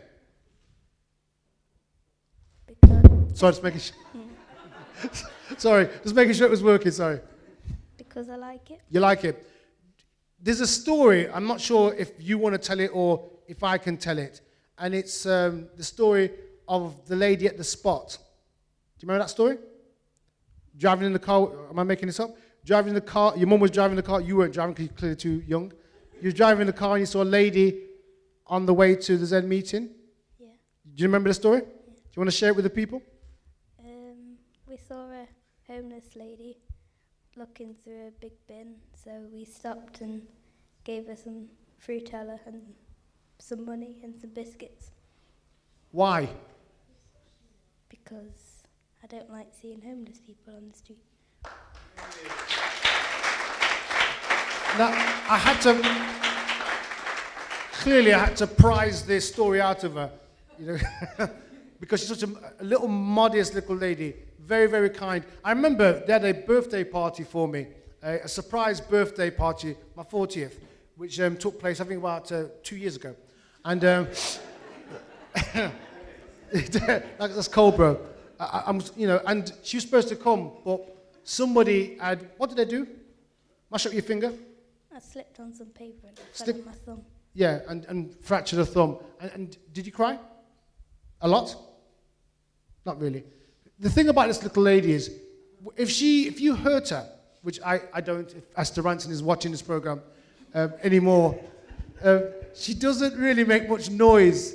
The pity about her, when I was a kid growing up, right, I used to get beaten all the time, and I loved it. I know it was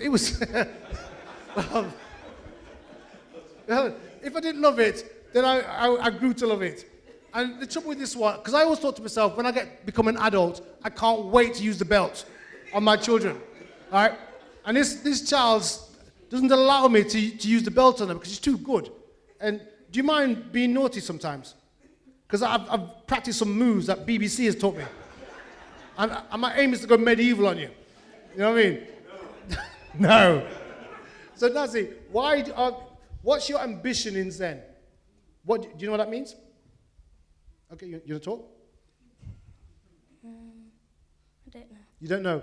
What would you like to do in Zen? Help people. Help people. That's good enough for me. Round of applause for Nazi.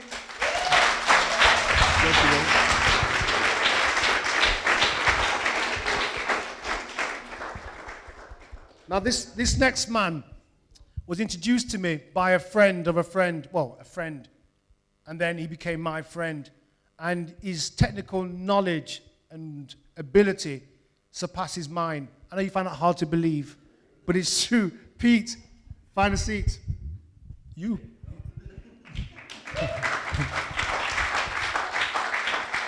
I just want to, grab a seat, bro. I just want to make sure that your name is Pete. just making sure. And you are part of ZeN. I'm just Yes, making sure. Now, Pete, for those who don't know anything about you, tell us a bit about you. Well, I'm not from Derby. I grew up in London. I came to Derby in the end of 98. Why? There were lots of reasons why, but one of the main reasons why was because I wasn't doing very well where I was. Is it working? Yours is working. Oh, yours isn't right. Oh, shit. You carry on, bro. All right, yeah. I wasn't doing very well. The area that I grew up in got into a little bit of trouble. Where is that, bro? I lived in Islington, London, council estates. And apparently it's really nice now that I've gone. House prices shot up and all that. Yes, so I came to, there were quite a few reasons, but I only intended to come to Derby temporarily and then go back, but it was really, really nice. I really like it here, so I stayed. So what is your area of expertise, if you don't mind me asking? Well, I started off in IT, and I met Cal in IT, but that was about 14 years ago, maybe. And I moved into web development, software development, graphics, and so on. There's quite a few things that I do outside of work, but those are the main grassroots. And you're also into martial arts as well, aren't you, if I'm not mistaken? Yes, yeah. What do you do? I did quite a few. I started off with Wing Chun, Kung Fu. I did a little bit of karate, but my main favorite was kickboxing. I always loved kickboxing. So yeah. you're vicious, sir? No. For those who don't understand patois, I said, you are very vicious, aren't you, sir? There'll be subtitles in the video, so don't worry about that. No, I'm not, no. Okay. It's really the sports side that I really like. It's good fun. And you like working with young people there, don't you? Yeah, we've got lots of kids that we train. Some come from broken homes, some unsteady backgrounds and so on, like I was. And you know, we look after them. We don't just teach them a sport and say, bye, take your money. We actually look out for their well-being as well. And what's your ambition in ZeN? What would you like to do in ZeN? Or what are you doing? What would you tell me? Well, for me, when growing up, there was no ZeN. There was no superhero that would come and save the day. There was no government that would knock on the front door and say, here's a pot of gold. You know, there you are. I realized from a really young age, just like everyone else, that no one is coming to help and save you. Really got to do it for yourself. But from what I've understood, that ZeN really cares, and it's a good cause. So I thought, I'm in. Pete. Bless you, bro. I'm gonna whiz through these others. Well, they'll all get their 5 minutes, but I'm making sure I don't go over the time. Oh gosh, this is a man, right, that I've known for a very long time. And when we first met each other, we used to scowl at each other across the road because we both liked the same gal. Okay, you know what gal is? Just making sure. Maccabee, come.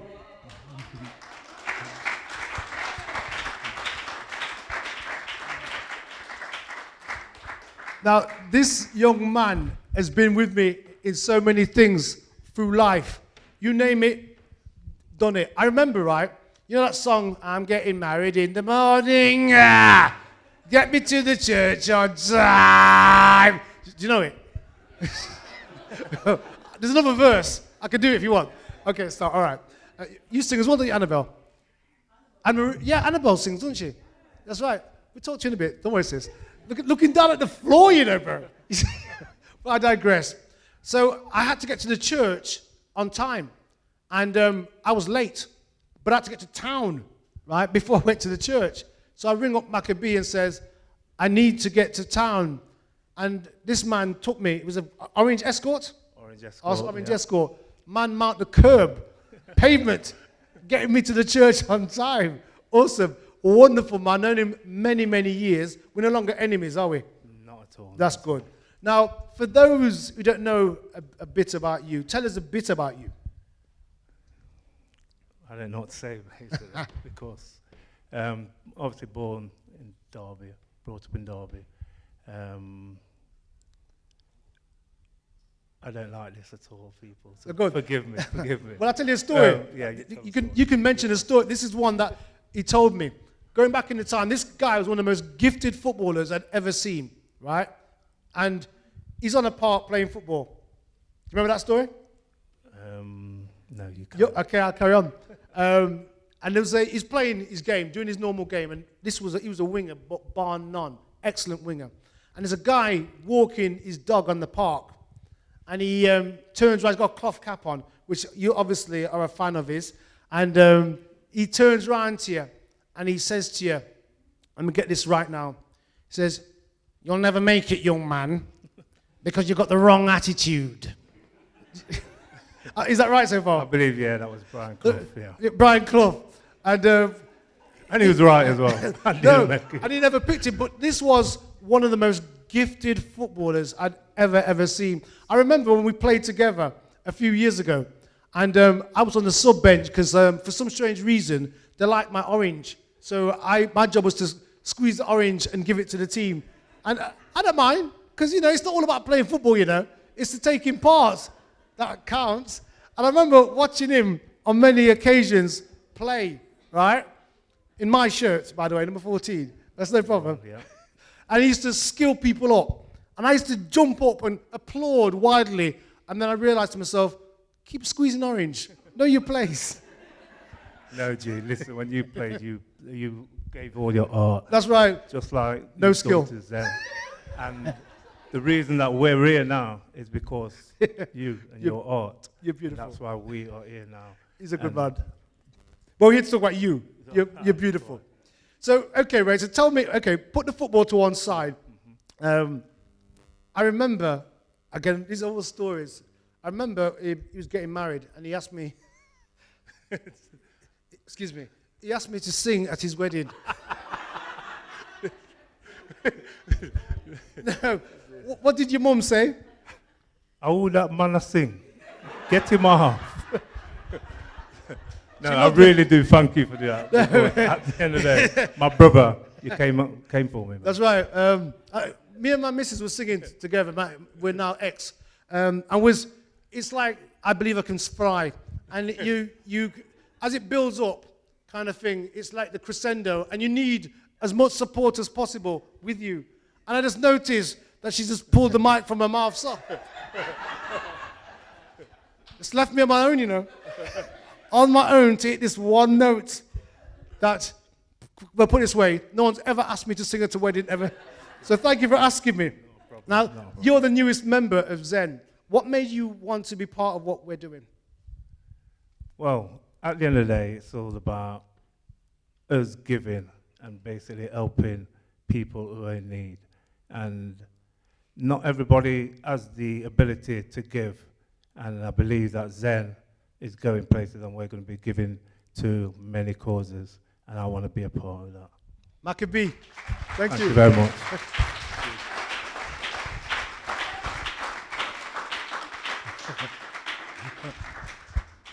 He's not a man who likes to talk in public, but you know what? We all have to do it, whether we want to or not. So we've down to the final 4 people. This young lady, some people say she's my protege. I think she passed me a long time. Jackie P.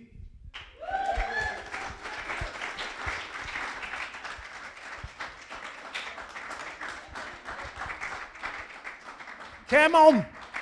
Come on. Hurry up, Harry. Come on. Know that song? You know, for those who don't know Jackie, right? I've known Jackie, I think it's 20 years this year. Sorry, you're joking? That's right. And I remember, I'll tell you a bit about Jackie. When I first knew her, Jackie was in the same kind of world that I was in. She was the one that you overlooked in terms of asking to do things. Never had no real background. I'm talking about myself, or you can talk about same difference. But Jackie, tell us a bit about your background and where you are now. A little bit about my background. Until I met G, I could get into anywhere. Then I met G. That cold, you know. Can't get anywhere now. As a little girl, I always wanted to get into media. I always used to listen to the radio and tape things illegally. I used to think it was just for the Terry Wogans of this world. And then I grew up and I realized I can actually do this. So I went on a little course and G set me up, and I didn't get in because G set it up. So I was BU Day. She actually really helped me out. I was working with B on the BBC, worked with G on the BBC, I went to see Dawn on the BBC, and then an opportunity came up on a community radio station in Nottingham called commemorate, and I'm working there now. So a dream that I wanted as a child, I've actually fulfilled. So I'll just pat myself on the back, I think. Fantastic. I didn't realize how funny and what kind of a character Jackie had until I saw you introduce the Roy Ayers show. Do you know who Roy Ayers is? Roy Ayers, not to be confused with Pam. And she introduced him like a natural. And I'll tell you a short story. I remember I was DJing at your birthday party. And I remember your nephew took over from the controls. And that's when I realized I'm no longer called to be a DJ. It was over. It's true, because that's when the party started getting really good. That's right. And it's true. Then when I saw Jackie in December just gone in Nottingham performing on stage, hosting the event, I realized to myself that my days hosting events like this are numbered. You're supposed to say, no, it isn't. I just want to thank you for warming up the seat. Thank you. But that's Jackie. So Jackie, what's your ambition in ZeN? I think society's actually made us as a community, they've, not just society, governments and everything, they've divided us so that they can conquer. So with ZeN, I think it's an opportunity for us to bring back communities and break down barriers that they've built up. So ZeN is a place and an organization that is here to do that. So everybody here, you're ZeN. Beautiful. Now, final question, sis. I haven't got any money. No, well, you have a checkbook? Exactly. For those who like your voice, like your personality and want to know how they can get to hear you on a regular basis, what are the frequency digits? I wouldn't bother. Never like that. Okay. No, it's 97.5 Kemet FM, and you're listening to me, Jackie P. It's the breakfast show. I do the breakfast show. That's why I look like this. Monday to Friday, somebody save me. Yeah, I do the breakfast show Monday to Friday, and it's a community station. So if you've got anything, and if it's worth anything, if it's decent, I'll have it. Thank you very much. There you are, Jackie P.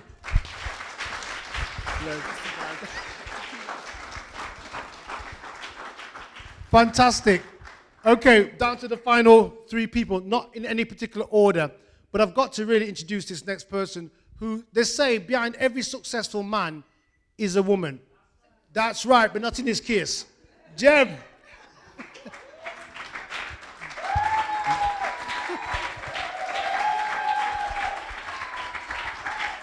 Honor, not fear.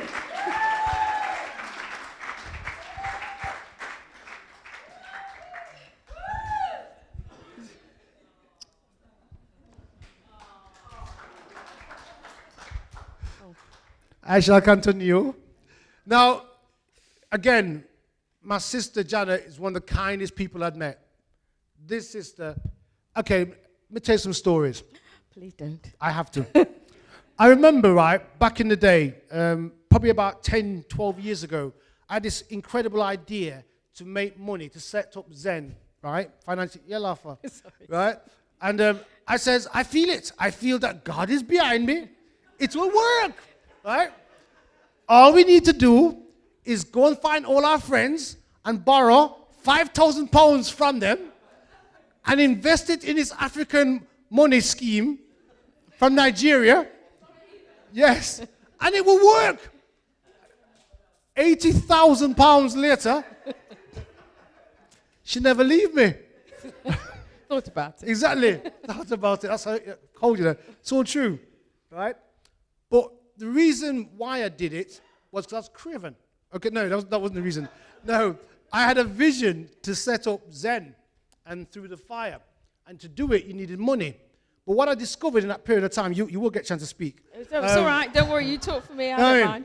And what I discovered in that period of time is that, because the reality is couples are destroyed. What mashes up couples 9 times out of 10 is somebody else involved or lack of money, right?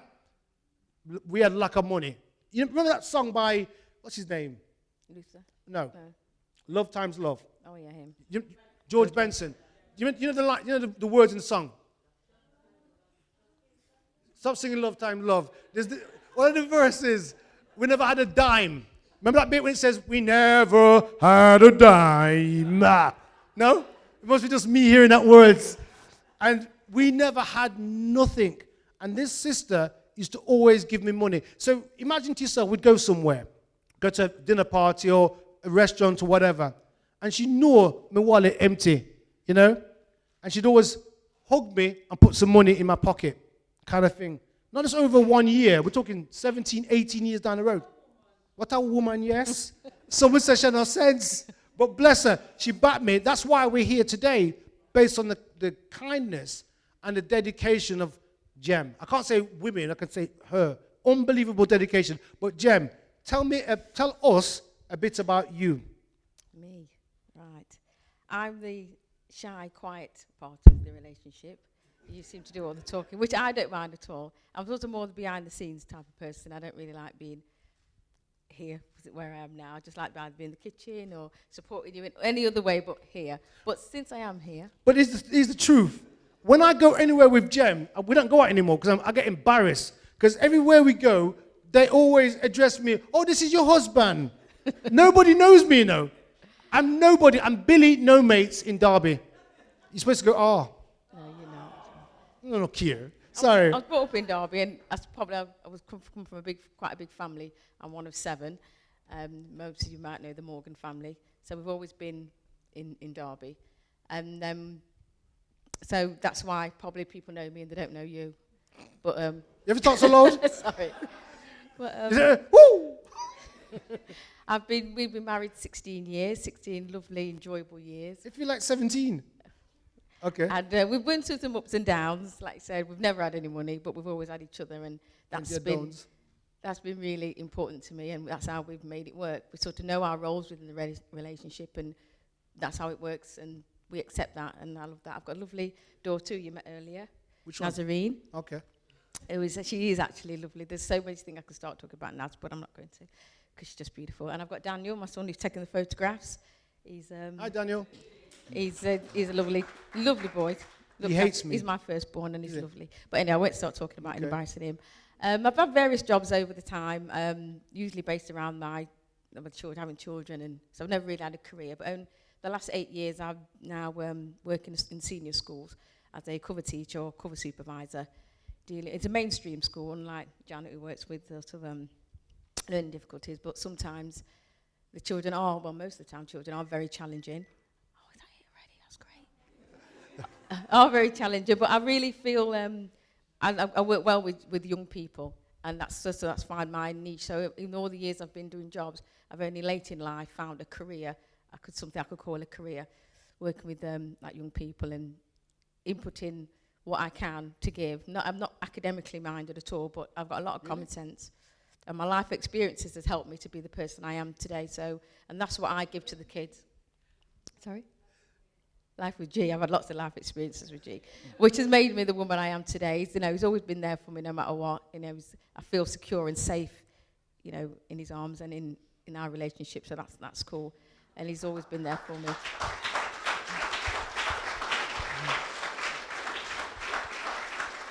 Final question. What does ZeN mean to you? ZeN to me is a lifestyle. It's something it's not just happened over the last year. It's ever since we've been together, it's always been our ethos of life anyway. We always give where we can, we always support where we can, and it's nothing that we have to advertise, we just do it anyway. So it's just a way of life to us, and it's going to continue and bring everyone on board. If we can help somebody, we will, even if it's just by inviting around for dinner. Sometimes we do that all the time, and we've not really got much in the kitchen, but we rustle up something, don't we? And roadkill. And we just have a good time, because I think time and companionship and friendship is one of the things we all can offer, and it's and we all need to offer that, because there's a lot of lonely people out there or just people who need to be befriended. Beautiful. And Jem. that's to me.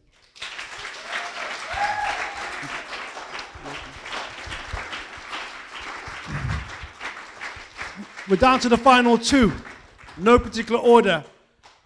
Gotta say, this young man is incredibly special. That's why he's the chair of ZeN.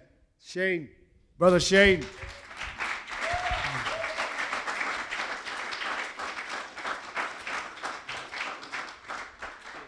Looking very resplendent. Thank you very much. Now, this young man I've known for, 10 years? Something like that? More than that. More than that, there you are. Yeah. And for those who don't know you, tell us a bit about you and your background. Okay, I've been a professional footballer for 21 years. For 11 of those years, which was the first 11, I was an active alcoholic and drug addict. Which from that, I ended up in a clinic for 4 months and being infamously I'm not glorifying this in any way, the only footballer ever to be banned from the game indefinitely for life. And so basically I've had to, fight adversity from there. So how did you come back from that? Because when they say life, normally they mean life, but you came back from that. How? Well, I spent 4 months in a clinic in Marchwood Priory. It was one actually that Michael Barrymore had just left, I believe. All right. Okay. Yeah, I believe he just left. And I spent 4 months residential, and it was soul searching to say the least. I learned a lot about myself, and it's not what people think when you go into a clinic. It's not, you're not laid by a pool and drinking drinks, and you're up at class at 6 in the morning. You don't go out of class until 10 at night, and you're learning about the disease and so forth, and learning a lot about yourself. So how long have you been clean? April the 27th of this year, I'll be 16 years clean. Wow, come on. Thank you. So when you look at people like, say Gaza, for example, do you think people like him could be helped?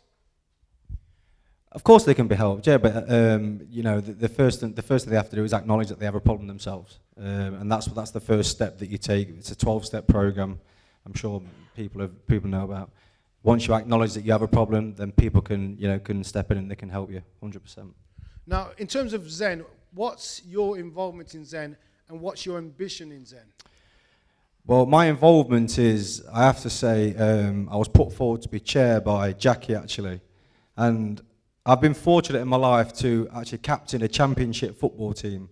But being the chair is probably, the best ever. Unbelievable. Really? Yeah. And all it means is I chair the meetings, that's it. But, it makes me really proud to be the chair of, this organisation. What does it mean to me? I concur with what Jackie says, a lot of society now, they're trying to divide and conquer. And I just think we are bringing people back together with a smile on the face. Beautiful. Shane. Thank you.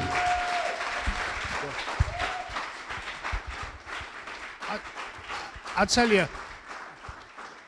very, very compassionate and very, very kind young man. We run out of time to tell people about the depths of people, but everybody who's part of ZeN are awesome. This next man, let me tell you a bit about him. He's not even here yet. Well, he is. But let me tell you a bit about him. I'm going to speak on behalf of him. Again, my sister's incredibly kind. My missus is incredibly kind. There's people in this room that are incredibly kind. I'm going to embarrass him because this man is... Sometimes I want to be kind. I want to be nice. But this man is nicer. Damon.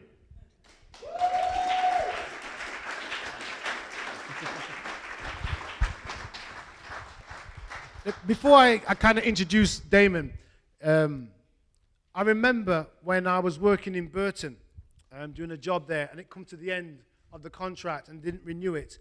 And it meant that I was going to be having to look for another job. And this young man said to me, listen, I will finance you, so you don't have to go looking for work. You can actually develop ZeN.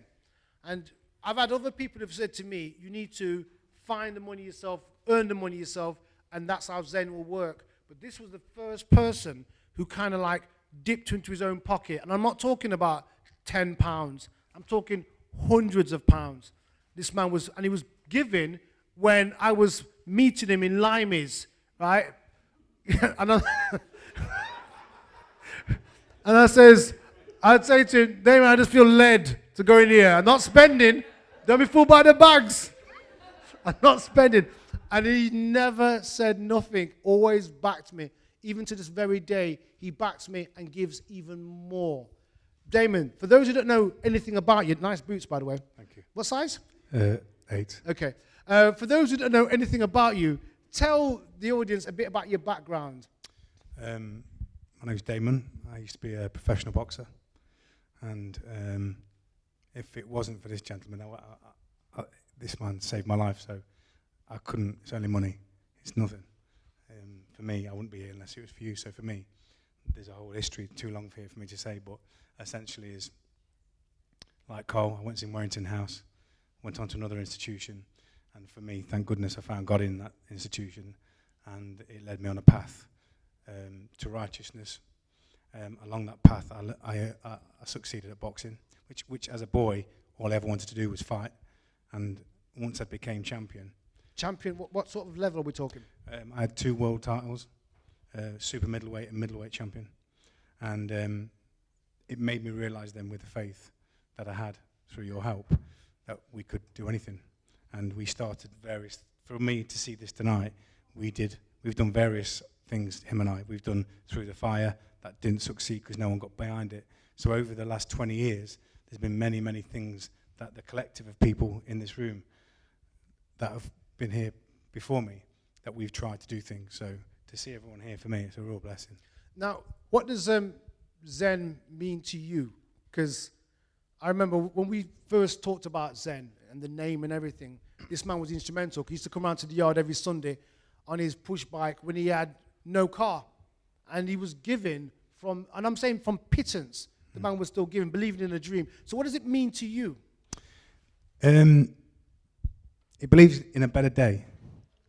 I think if we can learn anything from anybody in the past, Martin Luther King, Jesus Christ, if this cost me my life, I'd give my life for this. And for me, it's more than just what you see. I want to challenge the world that we see to make it a better place, because the world we live in is a bad, nasty place. And I don't believe God designed it that way. And I want to challenge the tyranny of the organizations that run this world. We are a collective of people not realizing 1% control 99% of the world. 1%. They can't control us if we stood up, and we all need to stand up. And if we are the catalyst for change in the whole of this thing, we can. One person can change 1,000 to 10,000, and there's a lot of people in here. We could probably change the world with the people we've got in this room if we believe in a faith that we have, and I believe that. That's what it means to me.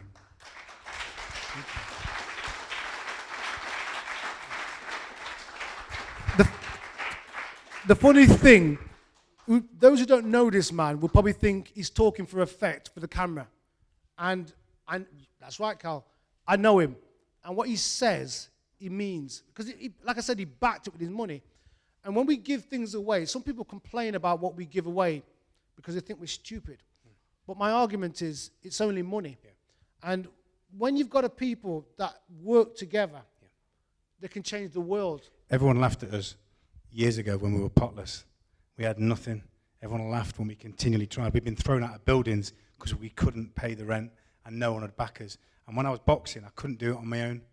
And we had this dream and a vision, and we always had it. And we used to sit and eat 2 dumplings on a Sunday and just go through and continually talk this way, just him and I, and Jem running backwards and forwards with coffee all afternoon, bless her heart, and Nazarene just was slapping her. No. Scatter. And it's true, because if you come to our house, we've got a few pictures, family pictures, and one of the pictures is Damon. And somebody came, and a few people come in and go, what's he doing on the wall? And I say, that's family. And they look at the shade of my skin, and they look at Damon, and they think to themselves, what similarities are you talking about? And we're both human, and we have the same heart. Yeah. Again, if you've got to find 6 people to carry a coffin, number 2. Do you see? People laugh, but and they laugh with me. But these are things you should always think about. Make friends. Yeah. Make good friends in your life. I'm blessed because the people in ZeN aren't just ordinary friends. They are extraordinary people. And I wanted you all to meet them today because we've got other people, we've brought them in, and they're wonderful people that we've brought in. Beautiful stories. But you need to know the stories of the ZeN people. People get twisted about the name. Some people said it's Buddhism, so they're not coming because it's Buddhism. And I smile. And I think to myself, why don't you just understand rather than criticize? Yeah. And the final thing I want to say before we disappear and you can help yourself to food and whatever, if you've heard anything and you think to yourself, you know what, I want to be part of an organization like this, there's no color bar. So if you look carefully, there's all different nationalities, all different genders, and all different ages. And what we want to do, some of the things we're working on at this moment in time, with this man's help, again, and I have to say it, and there's another guy who's not here today, a guy called David Golden. I can't even begin to explain to you what this man does. And the reason why he isn't here, and he's the biggest financial giver in us, and I'll tell you what he gives, and I want to embarrass him too. If you can imagine, you've got community organizations, and they struggle to do what they do. He funds us by paying 20 grand a month towards us and what we do. 20,000. And from that, the tax is all paid. Tax is paid. He's my business partner. Yeah. Yeah, he's constructed a scheme. He's an accountant genius. He's constructed a scheme within the framework of the government constraints that the tax is paid before it gets to ZeN. There you are. So it's not £20,000. It's probably about £35,000, circa that, which is a lot of money. Yeah. It's probably considerably more than most organisations probably get most year, going cap in hand to the government. We don't have to do that. We're free, which means we can challenge and do what we want because no one cuts our funding line off because we're in control of it. And it's we're not cap in hand. We can challenge and give and do what we want.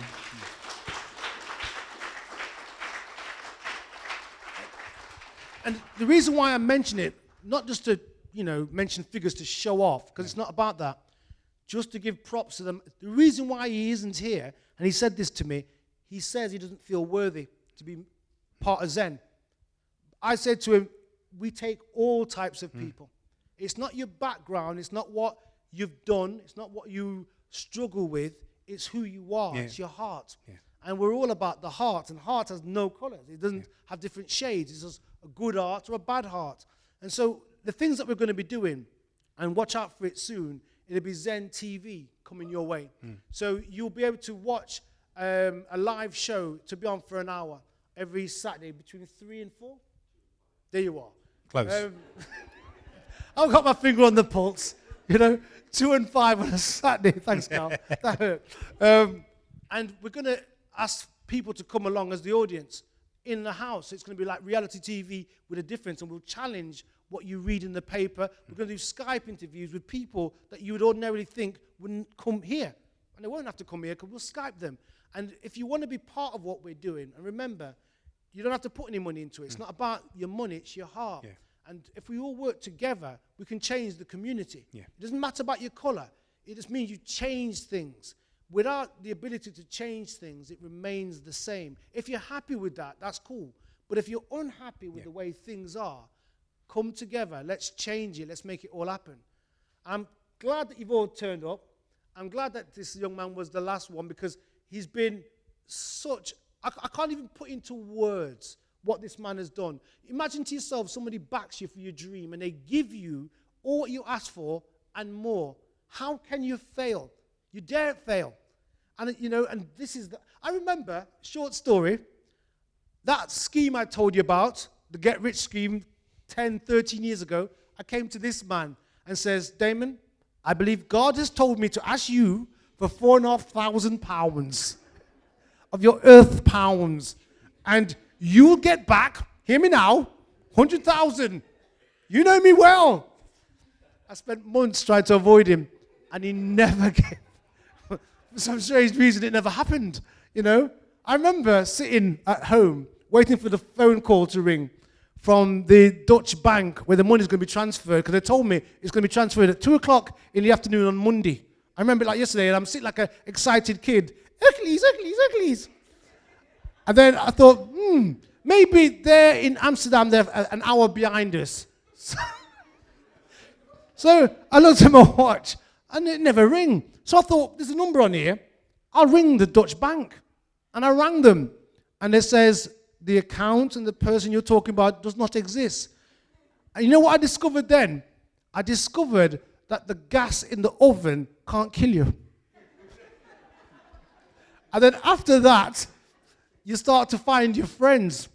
And then I found this man never gave me a hard time. Never. My wife as well, Grace, Dornier, all came together and supported me. And that the reason why I tell these things, not because I want to embarrass them, but because it's your last will and testimony, isn't it? If something ever happens, at least they know what you think of them, and you know what they think of you, And I'm so glad that you all came. I anticipated, I'm not lying, 10 people. Yeah, I only put out about 20 chairs. And as the numbers came in, I'm hoping the next event that we do, that you'll come along to as well, because it's not just about putting on events, it's about changing the community. And putting on, you see, some of the things that we do is like coach trips where the community can come along to, and it's all free, we don't charge, and the food is all provided by supermarkets, etc. Theatre trip coming up in April, May. She's waving, so I'm waving back. And that, again, we'll keep watching the website. It's, there you are, zen411.co.uk. Thanks, Carl. Hardest working man in Zen. And keep seeing what we're doing. If you want to be part of what we're doing, like I said, it's open to anything and anybody. The more volunteers, the more we can change the world. So if you want to, wonderful. But thank you. Oh, sorry. Yes, forgive me. This is the beauty about Zen. You get people that remind you. One of our members couldn't be here today. Stephanie Hernandez, do you know Stephanie? I think it was December the 30th. Stephanie's mum passed away in Coventry Hospital. Stephanie and her mum went to Trinidad. Is that right? Tobago. I've got the story so well, haven't I? And they went there on a family trip because the mum wasn't very well. And Stephanie developed deep vein thrombosis, trombone. That's it. So she couldn't come back. But during that period of time, her mum died. So Stephanie wasn't able to actually see her mum before she passed away. Her mum's body has been flown back on the 17th of this month. And the reason why I'm saying all this, because I know that hopefully Stephanie will see the video and she'll know that there's much love for her, even though she's not here with us. One of our wonderful members, we don't forget our members when they're laughing, neither do we forget them when they're crying. We're with them in both situations.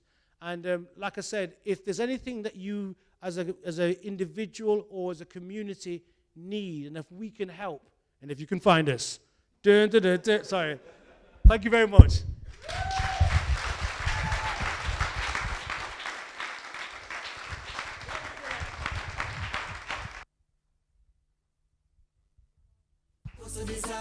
One, two. There's some food at the back of the hall. Help yourself. It's all free. Enjoy. Thank you. Selector.